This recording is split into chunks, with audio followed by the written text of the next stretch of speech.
লোকসভা বলে ফরেন কি বলছে না, আপনাকে বলছে ইসলাম গ্রহণ করতে। ফিরহাদ হাকিম আপনাকে, আপনি হিন্দু, আমি যেটুকু জানি আপনি হিন্দু, আপনাকে বলছে ইসলাম গ্রহণ করুন, আপনার আত্মা শান্তি পাবে।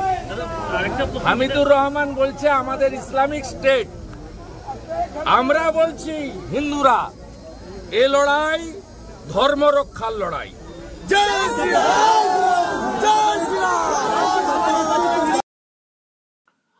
ববি হাকিমের মন্তব্যের পরে আজকে মুখ খুলেছেন শুভেন্দু অধিকারী, বাগদাতে এই সব কথা বলেছেন। প্রিয় দর্শক, আমি শফিকুল ইসলাম এবং আপনারা দেখছেন আরামবাগ টিভি। দর্শক, ববি হাকিম কি বলেছেন শুনেছেন তো? যারা এখনো শোনেননি তারা দয়া করে আমার গত কালকের রাতের একটা ভিডিও দেখে নেবেন, অনেকটা রাতে আপলোড করেছি, সেখানে ববি হাকিমের পুরো বক্তব্যটা দিয়েছি, শুনে নেবেন। এবং সেই সম্পর্কে আমি যা সব বলেছি সেটাও শুনবেন। উনি বলেছেন যে আমরা যারা মুসলিম পরিবারে জন্মেছি আমাদের জন্য জান্নাত যাওয়ার রাস্তাটা একেবারে পাকা, মানে স্বর্গে যাওয়ার রাস্তা। যদি বড় কিছু ভুল না করি আমরা জান্নাতে যাবই। কিন্তু ওরা যারা অন্য ধর্মে জন্মেছেন ওরা দুর্ভাগ্য নিয়ে জন্মেছেন। ওদের কাছে ইসলামী দাওয়াত পৌঁছাতে হবে, কোরআনের অর্থ বোঝাতে হবে, ইসলাম ধর্মে আনতে হবে। যদি একজনকেও আনতে পারি তাহলে আমাদের জান্নাত যাওয়ার রাস্তাটা আরো সুদৃঢ় হয়ে যাবে, মানে একেবারে পাকাপোক্ত হয়ে যাবে, আর আল্লাহ তাআলা খুশি হবেন। এই কথা বলেছেন ববি হাকিম। তো আজকে তার একটা রিয়াকশন দিয়েছেন শুভেন্দু অধিকারী, শুনলেন আপনারা। এবং হামিদুর রহমানের কথাটাও উল্লেখ করলেন, যিনি চোপড়ার এমএলএ। চোপড়াতে যে কাণ্ড ঘটেছে, মহিলাকে রাস্তাতে ফেলে মার, ওটা নিয়ে বলেছিলেন না ওই এমএলএ যে ইসলামিক স্টেটের আইন অনুযায়ী বিচার হয়েছে, তবে একটু বেশি হয়ে গেছে, বকাবকি করেছি, কিন্তু এটা হয়। তো সেই কথা উল্লেখ করেছেন শুভেন্দু অধিকারী এবং শেষে বললেন যে এই লড়াই ধর্ম রক্ষার লড়াই, এই লড়াই ধর্ম রক্ষার লড়াই। দর্শক, এবার আপনাদের রিয়াকশন, যা বলার আপনারা বলবেন কমেন্টে। আর আমি এখন আর এটা নিয়ে কিছু বলছি না, যা বলার ওখানে বলেছি, শুনে নেবেন। তবে আমি একটা কথা বলবো যে ববি হাকিম তার বক্তব্যের মধ্য দিয়ে ওই যে কথাটা বলেছেন যে অন্য ধর্মে যারা জন্মেছেন দুর্ভাগ্য নিয়ে জন্মেছেন, এটা মারাত্মক কথা।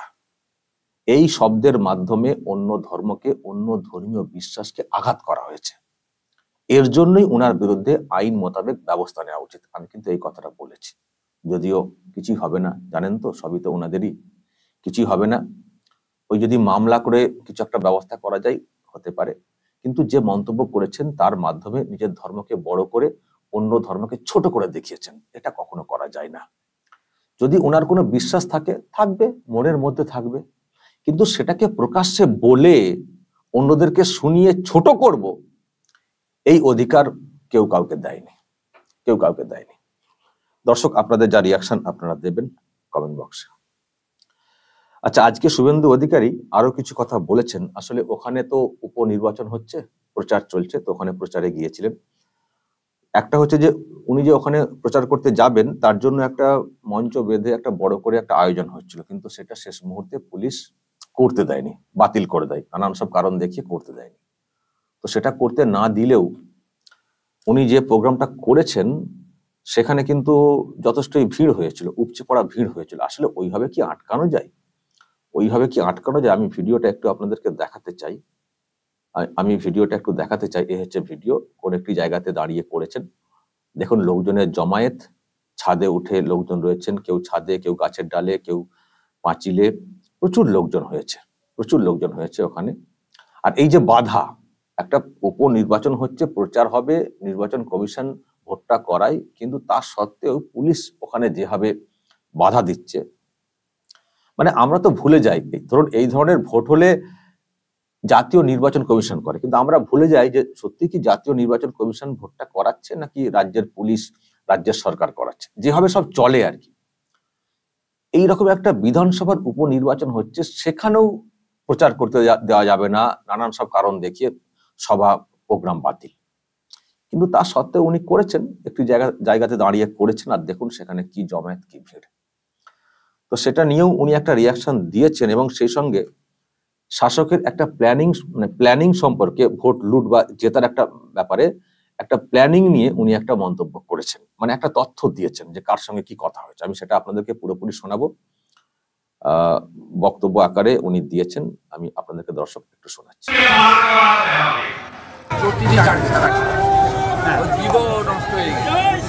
তো সেখানে তো আপনাদের পাথুরিয়া মাঠে আটকাতে পেরেছে নাকি? বাগদার মাটিতে এসেছে, ওইভাবে আটকানো যায় না।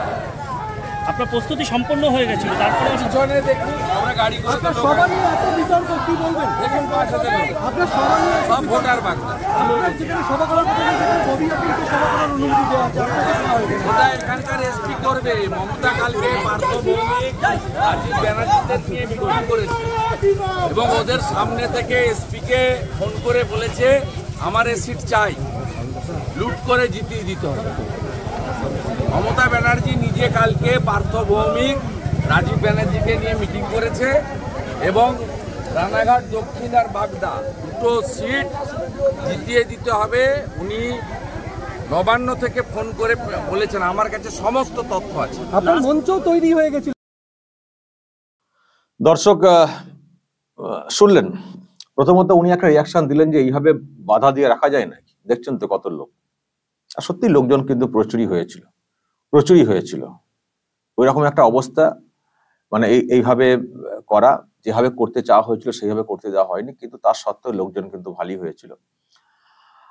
আর উনি যেটা বললেন যে প্ল্যানিংটা, যে এসপি কে ফোন করে বলে দেওয়া হয়েছে যে আমাদের এই সিটটা চাই। একটা মিটিং হয়েছে, পার্থ ভৌমিক, রাজীব ব্যানার্জি ছিলেন মুখ্যমন্ত্রীর সঙ্গে। তো সেখানে বলে দেওয়া হয়েছে এসপি কে যে ওই সিটটা আমাদেরকে দিতেই হবে। মানে ভোট হবে, মানুষ ভোট দেবেন, সেখান থেকে জিতবেন, কিন্তু এসপি কে বলা হচ্ছে ভোট তো দলের লোকেরা করাবেন, দলে যারা নেতা আছেন তারা ভোট করাবেন, যেভাবে যা করতে হয় মানুষকে বলা ইত্যাদি। কিন্তু সেই জায়গাতে পুলিশকে বলা হচ্ছে ওই সিটটা আমাদের চাই, এসপি কে বলা হচ্ছে ওই সিটটা আমাদের চাই। যেটা শুভেন্দু অধিকারী জোর গলাতে বলছেন। যদি ভুল বলে থাকেন ওনার বিরুদ্ধে মামলা করুন না, যে না উনি ভুল তথ্য দিচ্ছেন। উনি তো জোর গলায় বলছেন যে আমার কাছে তথ্য আছে, খবর আছে, এসপি কে ফোন করে বলা হয়েছে। তো যদি এইভাবে ভোট হয়, তাহলে তো বুঝতে পারছেন দর্শক কিভাবে সব বাকি ভোটগুলো হয়েছে। এসপি কে দায়িত্ব দেওয়া হচ্ছে ওই সিটটা আমার চাই, তার মানে লোকসভার ভোটে তো ওই দায়িত্ব দেওয়া হয়েছিল। আজকে এই ক্ষেত্রে শুভেন্দু অধিকারী এই তথ্যটা দিচ্ছেন, হয়তো জানতে পেরেছেন। তার মানে এইরকম দায়িত্ব, একেবারে ডিমান্ড যে ওটা আমার চাই, তার মানে লোকসভার ভোটের সময় এইসব করা হয়েছিল এবং হয়তো সেই মতোই ব্যবস্থা হয়েছিল এবং সেইভাবেই রেজাল্ট হয়ে গেছে। পুলিশ যদি ওইভাবে কাজ করে, পুলিশ কি করে দেবে? পুলিশ যেটা করবে, যারা বিরোধী পক্ষের তাদেরকে ধরপাকড় করবে, ভোটের দিনে যাতে করে তারা বুথে না বসতে পারেন বা এলাকাতে মানুষের কাছে তারা পৌঁছাতে না পারেন, কথা বলতে না পারেন নিজেদের জন্য, বা কাউন্টিং এ যাতে তারা ঠিক মতো করে নজরদারি করতে না পারেন, আরো ভোটারদেরকে যেভাবে যা সব প্রভাবিত করা যায় সেই চেষ্টা করবে পুলিশ। তার মানে বুঝতে পারছেন, একটা উপনির্বাচন, একটি কেন্দ্র, সেখানে বলা হচ্ছে ওই সিটটা আমার চাই। তার মানে এই যে লোকসভার যে ভোট হলো, তার মানে গোটা রাজ্য জুড়ে এসপিদেরকে কি নির্দেশ দেওয়া হয়েছিল বা ডিএমদেরকে কি, মানে ডিএমদের কাছে কি ডিমান্ড করা হয়েছিল। এবার জানি না, হয়তো তার বিনিময়ে হয়তো পুষিয়ে দেন, এটাও হতে পারে, পুষিয়ে দেন বা পদোন্নতির কথা বলে দেওয়া হয়। কিন্তু এটুকু পরিষ্কার যে একটা উপনির্বাচনের ক্ষেত্রে যদি এইরকম ডিমান্ড করা হয় এসপি কে, ওটাও দলের লোকজনদের উপরে ভরসা করতে পারছেন না যে তারা ভোটটা করিয়ে জিতিয়ে আনতে পারবেন তাদের প্রার্থীকে, তাহলে বুঝুন এই যে ভোটটা গেল, সেই ভোটটা তার মানে কি করে হয়েছে, বা এই যে রেজাল্টটা হয়েছে তার মানে ওই রেজাল্টটা কিভাবে হয়েছে, কাদেরকে দিয়ে করানো হয়েছে।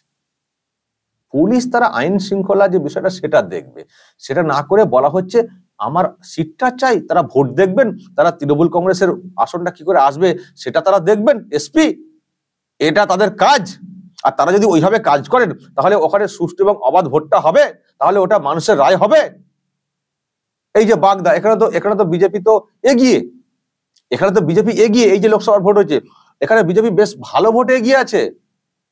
কিন্তু দেখবেন যেভাবে কথাটা বললেন শুভেন্দু অধিকারী, দেখবেন এখানেও সেই তৃণমূল কংগ্রেস জিতে গেছে। এই তো প্ল্যানিং। লোকসভার ভোটে হয়তো মানে পেরে উঠতে ওঠেননি, কারণ সেখানে তো গোটা রাজ্য জুড়ে ভোটটা হয়েছে, তো ততটা হয়তো সব জায়গাতে পেরে উঠেননি পুলিশের লোকেরা। কিন্তু এখন যেহেতু একটা ছোট জায়গা, এখানে হয়তো একটু জোর দিয়ে বলা হচ্ছে এবার কিন্তু আমার সিটটা চাই, এবার কিন্তু আমার সিটটা চাই। হয়তো এটাও বলেছেন কিনা কে জানে, যে গতবার হয়নি কিন্তু এবার আমার চাই। তো এই যদি প্রশাসনিক প্রধানের অবস্থান হয়, এই যদি পুলিশকে দিয়ে করানোর চেষ্টা হয়, তাহলে কি ভোট হবে আর কি জানি না। তবুও শুভেন্দু অধিকারী বলেছেন যে আমরা লড়াই করব, যারা রয়েছেন নেতা কর্মী তারা বলেছেন আমরা একেবারে শেষ দেখে ছাড়বো। তো দেখা যাক তারপরে কি রেজাল্ট হয়, কিন্তু যা সব প্ল্যানিং শুনছি জানি না কি হবে। দর্শক কি বলবেন, যা সব শুনলেন দেখলেন, এবং প্রথমে যেটা শুনলেন ববি হাকিমের মন্তব্যের বিষয়ে, বলবেন এই সমস্ত বিষয়ে যা বলার বলবেন কমেন্ট বক্সে, নজর রাখবেন আরামবাগ।